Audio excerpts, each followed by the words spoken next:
Welcome to today's tutorial on the for opcode in IBM RPGLE.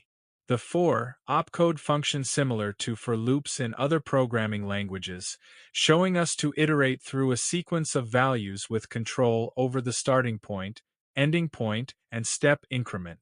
Let's break down the example code. We start by defining our variable, count for our loop counter, itr for iteration tracking, and xdsbly for displaying output. Next, we initialize our variable. Count starts at 1, itr starts at 1, and xdsbly is initialized with blanks. Moving on, we define our loop using the for opcode. Here, count is set to iterate from 1 to 6 with step of 2.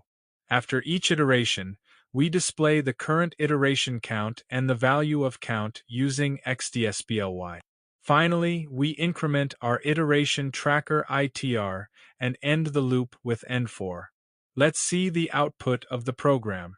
It will display the iteration count and the corresponding value of count for each iteration. And that's how the for opcode works in IBM RPGLE.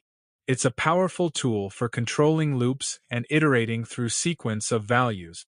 Thank you for watching our video tutorial on the for opcode in IBM RPGLE by programmers.io. Stay tuned for more tutorials on IBM RPGLE and programming technique. Don't forget to like, share, and subscribe for more IBM RPGLE programming insight. Happy coding!